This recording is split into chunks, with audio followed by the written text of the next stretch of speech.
Music therapy for elderly stroke victims.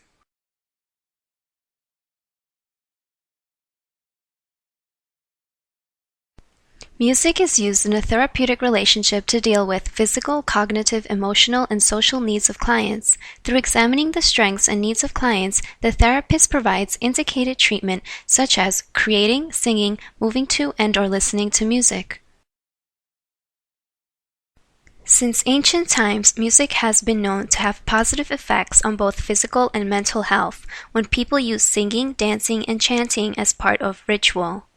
Following World War I, miracle cures were reported when patients that responded to nothing else suddenly responded through music. The earliest known indication to music therapy appeared in 1789 in Columbian magazine titled Music Physically Considered. E. Thayer Gaston, known as the father of music therapy, was the main individual in charge of moving the music therapy profession forward in terms of an organizational and educational standpoint. In the 1950s, the National Association for Music Therapy was founded in New York, and it lasted until 1997.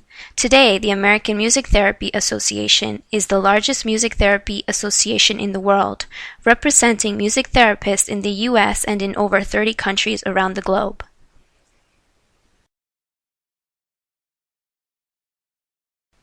Music therapy can benefit children, adolescents, adults, and the elderly, individuals with mental health needs, developmental and learning disabilities, Alzheimer's disease and other aging-related conditions, substance abuse problems, brain injuries, chronic pain, and including mothers in labor.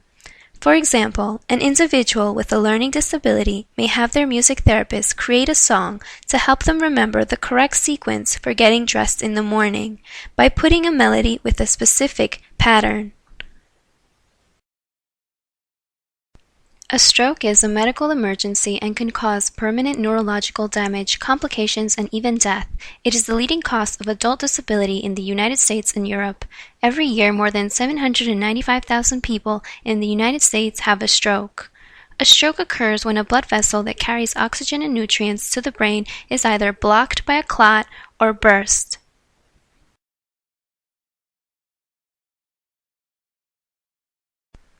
Damage to the right side of the brain could produce paralysis on the left side of the body, vision problems, quick behavioral style, and memory loss. Damage to the left side of the brain will affect the right side of the body, including paralysis, speech and language skills, slow behavioral style, and memory loss.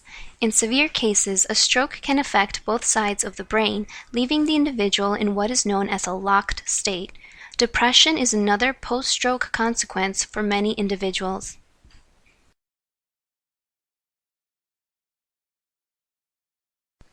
The items needed for the music therapy procedure with the 76-year-old male elderly stroke victim are an 8-key marimba, a foot tambourine, and the song "Don't Worry, Be Happy" by Bobby McFerrin.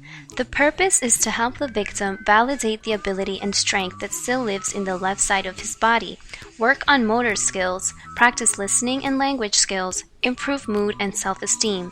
During the 40-minute music therapy session, the client chooses which instrument he wishes to explore first and play along with the song selected by the therapist. The 3 stages in the music therapy session. Stage 1. Evaluate client's physical and emotional needs, such as movement, communication, vision and touch, and thinking. Stage 2. Introduce marimba and foot tambourine to client. Guide the client's left hand over the bars on the marimba. Demonstrate the colored stickers on bars and explain their significance. Create colored-orientated pattern for the client to play and follow along. Introduce foot tambourine and place on client's left foot. Encourage the client to tap foot to hear the tambourine. Stage 3. Introduce the song chosen. Play the marimba and/or foot tambourine at selected parts of the song. Encourage singing along.